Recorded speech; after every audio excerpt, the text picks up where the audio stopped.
स्वागत है दोस्तों। आज के मुख्य समाचार में आज देश और दुनिया से कई अहम और बड़ी खबरें आ रही है। दोस्तों बात करेंगे हर खबर पर विस्तार से। किसानों ने सरकार को दी बड़ी चुनौती, मतदान के दिन देश भर में चक्का जाम का किया ऐलान। दोस्तों बात करेंगे इस पर विस्तार से। रामविलास पासवान का निधन, आगामी बिहार चुनाव पर पड़ेगा असर। दोस्तों बात करेंगे इस पर भी विस्तार से। फर्जी टीआरपी कांड में रिपब्लिक टीवी समेत 3 चैनलों पर टीआरपी खरीदने का लगा आरोप। तो बात करेंगे इस पर भी विस्तार से। आर्मानिया अजरबैजान युद्ध से रूहानी का पारा हाई, दोनों देशों को दी धमकी। दोस्तों बात करेंगे इस पर विस्तार से। बिहार में सरकार बनने के बाद शराबबंदी हटाने का कांग्रेस ने किया ऐलान, बिहार की सियासत में मचा बवाल। दोस्तों बात करेंगे इस पर विस्तार से। कृषि कानून पर पायलट का हमला, कहा निजी कंपनियों को फायदा पहुंचाना चाहती है केंद्र सरकार। दोस्तों बात करेंगे इस पर विस्तार से। ग्रामीणों ने लिया बड़ा फैसला, बोले जेजेपी भाजपा के कोई नेता गांव में न आए। दोस्तों बात करेंगे इस पर विस्तार से। हाईकोर्ट ने खारिज की हाथरस के पीड़ित परिवार की तरफ से दाखिल अर्जी, कोई भी दखल देने से किया इनकार। दोस्तों बात करेंगे इस पर विस्तार से। बड़ी खबर, केंद्र मंत्री रामविलास पासवान का लंबी बीमारी के बाद निधन, नरेंद्र मोदी समेत कई बड़े नेताओं ने दी श्रद्धांजलि। आखिर क्यों 143 सीटों पर चुनाव लड़ रही है एलजेपी, चिराग की नड्डा को लिखी चिट्ठी से हुआ खुलासा।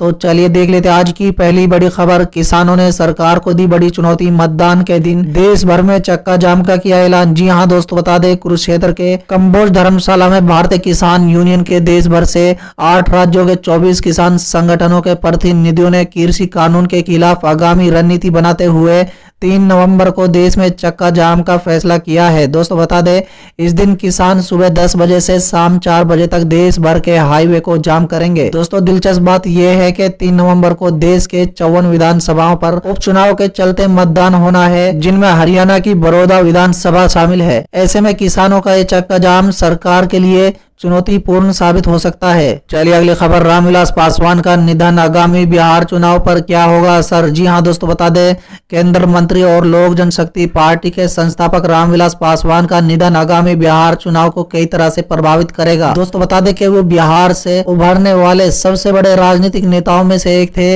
लेजपा नेता का 74 वर्ष की आयु में गुरुवार को दिल्ली के एक अस्पताल में निधन हो गया है। दोस्तों बता दें आगामी बिहार चुनाव से ठीक 20 दिन पहले पासवान का निधन खेल को बदलने और एलजेपी के लिए समग्र गतिशीलता की उम्मीद है। दोस्तों यह 28 अक्टूबर से पूरे राज्य में शुरू होने वाले 3 चरण के मतदान के परिणामों को भी प्रभावित करेंगे। दोस्तों बता दें 4 अक्टूबर को चिराग पासवान ने कहा कि लेजपा बिहार चुनाव 2020 में अपने दम पर लड़ेगी। लेजपा ने यह भी कहा है कि वो जेडीयू के खिलाफ उम्मीदवार खड़ा करेगी, लेकिन भाजपा के खिलाफ नहीं उतारेगी। पार्टी ने कहा है कि वो भाजपा को मतदान के बाद का समर्थन देगी। हालांकि अब स्थिति बदल सकती है। रामविलास पासवान की मौत से चिराग पासवान को पार्टी कैडर को मजबूत बनाने और खुद को और अधिक मजबूती देने में मदद मिलेगी। दोस्तों बता दें कि बिहार के कुल मतदाताओं में दलितों की संख्या लगभग 17% है। नेता के निधन से उनके बेटे चिराग पासवान के सहानुभूति के कारण वोट पाने में मदद मिल सकती है। चलिए अगली खबर। फर्जी टीआरपी कांड में रिपब्लिक टीवी समेत 3 चैनलों पर टीआरपी खरीदने का लगा आरोप। जी हाँ दोस्तों, बता दें पैसे देकर टीआरपी खरीदने का मामला गहराता जा रहा है। मुंबई पुलिस ने साफ कर दिया है कि फेक टीआरपी के खेल में कई बड़े नाम शामिल हैं। दोस्तों मुंबई पुलिस ने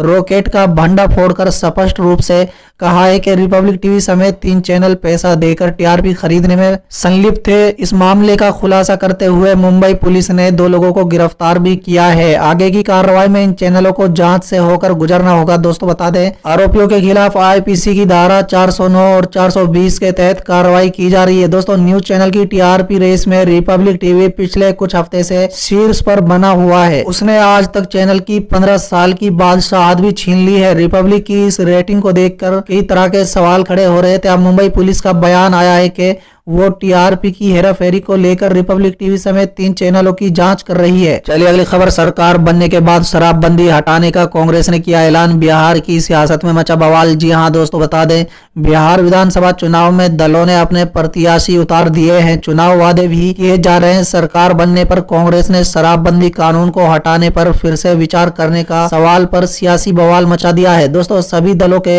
अलग अलग पक्ष हैं। दोस्तों बता दें जेडीयू प्रवक्ता अभिषेक झा ने कहा है कि बिहार में शराबबंदी कानून को महिलाओं और यहाँ की जनता ने स्वीकार किया है। शराबबंदी कानून को हटाने की बात करने वालों की मानसिकता दिख रही है। ये बात लोग समझ ले कि उनकी सरकार बिहार में आने वाली नहीं है और बिहार में शराबबंदी जारी रहेगी। दोस्तों बता दें, आरजेडी प्रवक्ता मृत्युंजय तिवारी ने कहा है कि शराबबंदी कानून जब लागू हुआ तब हमारी सरकार थी। जेडीयू जब से बीजेपी के साथ गई, शराबबंदी कानून मजाक बन गया है। अवैध शराब दोगुनी कीमत पर बिक रही है। कानून के नाम पर गरीबों को परेशान किया जाने लगा है। चलिए अगली खबर। ग्रामीणों ने लिया बड़ा फैसला, बोले जेजेपी भाजपा का कोई नेता गांव में न आए। जी हां दोस्तों बता दें, केंद्र सरकार द्वारा कृषि संबंधी बनाए गए 3 कानूनों पर उठा बवाल थमता नजर नहीं आ रहा है। एक और जहां सियासी पार्टियां इस मुद्दे को भुनाने की हर संभव प्रयास कर रही हैं, वहीं किसान संगठनों ने प्रदेश में कई बड़े प्रदर्शन कर सरकार को परेशानी में डाल दिया है। दोस्तों अब गाँव में ग्रामीण भी गठबंधन सरकार के खिलाफ बिगुल बजा रहे हैं। दोस्तों बता दें, अहरवा के ग्रामीणों द्वारा जेजेपी और भाजपा के नेताओं को गांव में न आने की नसीहत दी गई है। दोस्तों बता दें, गांव के गुरुद्वारा में एक बैठक का आयोजन किया गया, जिसमें गांव के ग्रामीणों ने लिया। बैठक का उद्देश्य कृषि कानून का विरोध और उसे वापस लिए जाने की अपील करना था। दोस्तों बता दें, इस दौरान ग्रामीणों ने यह भी फैसला लिया है कि गठबंधन के दोनों दलों के कोई नेता गाँव में न आए। इस सूचना के बाद भी अगर कोई नेता गाँव में आता है और गाँव की अमन शांति भंग होती है तो उसका सीधा जिम्मेदार वही होगा। बैठक में ग्रामीणों ने सरकार से इन कानूनों को निरस्त करने की मांग उठाई है। चलिए अगली खबर। इलाहाबाद हाई कोर्ट ने खारिज किया हाथरस के पीड़ित परिवार की तरफ से दाखिल अर्जी, कोई भी दखल देने से किया इनकार। जी हां दोस्तों बता दें, इलाहाबाद हाई कोर्ट ने हाथरस के पीड़ित परिवार की तरफ से दाखिल की गई अर्जी पर कोई दखल देने से इनकार करते हुए उसे खारिज कर दिया है। दोस्तों मामले की सुनवाई करने वाली हाई कोर्ट की डिवीजन बेंच ने इस अर्जी को तकनीकी आधार पर खारिज किया। दोस्तों बता दें, अदालत ने 5 पन्नों के फैसलों में कहा है कि हाथरस से जुड़े मामले पर सुप्रीम कोर्ट और हाई कोर्ट की लखनऊ बेंच पहले से ही सुनवाई कर रही है। ऐसे में इस अर्जी पर दखल देना कतई सही नहीं है। अदालत ने पीड़ित परिवार से सीधा अर्जी दाखिल करने के बजाय बाहरी व्यक्ति को बिना किसी वकालतनामे की याचिका दाखिल करने को भी सही नहीं माना है और अर्जी को खारिज कर दिया। दोस्तों बता दें, फैसले में यह भी कहा गया है कि राज्य सरकार ने जानकारी दी है कि सुप्रीम कोर्ट व हाई कोर्ट के आदेश पर ही पीड़ित परिवार को सुरक्षा मुहैया कराई गई। चलिए अगली खबर। केंद्र मंत्री रामविलास पासवान का लंबी बीमारी के बाद निधन, नरेंद्र मोदी समेत कई बड़े नेताओं ने दी श्रद्धांजलि। जी हां दोस्तों बता दें, केंद्र मंत्री रामविलास पासवान का निधन हो गया है। वो कई दिनों से वेंटिलेटर पर थे और हाल ही में उनकी हार्ट सर्जरी भी हुई थी। दोस्तों बता दें, उनकी मौत की जानकारी उनके पुत्र ने ट्विटर के जरिए दी। चिराग पासवान ने ट्विटर पर लिखा कि पापा अब आप इस दुनिया में नहीं है, लेकिन मुझे पता है कि आप जहां भी हैं हमेशा मेरे साथ हैं। चलिए अगली खबर। आखिर क्यों 143 सीटों पर चुनाव लड़ रही है एलजेपी, चिराग की नड्डा को लिखी चिट्ठी से हुआ खुलासा। जी हां दोस्तों बता दें, बिहार विधानसभा चुनाव से पहले एलजेपी के राष्ट्रीय अध्यक्ष चिराग पासवान ने भारतीय जनता पार्टी के राष्ट्रीय अध्यक्ष जेपी नड्डा से कई बार मुलाकात की है। साथ ही गृह मंत्री अमित शाह से भी मुलाकात हुई। इसके बावजूद एनडीए से एलजेपी बिहार में अलग क्यों हुई, इसकी पूरी वजह इस चिट्ठी में है। ये चिट्ठी 24 सितंबर को चिराग पासवान ने जेपी नड्डा को लिखी थी। दोस्तों बता दें, इस चिट्ठी में वो तमाम बातें हैं जिसको लेकर लगातार जेडीयू और एलजेपी में तकरार बरकरार रही। चलिए अगली खबर। बड़ौदा उपचुनाव में बबीता फोगाट पर दांव खेल सकती है भाजपा, दंगल गर्ल बोली मैं तैयार हूं। जी हां दोस्तों बता दें, हरियाणा की 90 विधानसभा सीटों में शामिल बड़ौदा विधानसभा सीट पर होने वाले उपचुनाव के लिए शुक्रवार से उम्मीदवार नामांकन शुरू हो रहे हैं। दोस्तों बता दें, प्रदेश के राजनीतिक दल अपने पूरी जोर आजमाई में लगे हुए हैं। हरियाणा की सत्ता की कमान संभाले हुए भाजपा के लिए यहां कमल खिलाने का मौका हाथ लगा है। हालांकि अब तक ये सीट लोकदल और कांग्रेस के कब्जे में ही रही है। दोस्तों बता दें, बड़ौदा की जमीन पर कभी कमल नहीं खिल पाया है।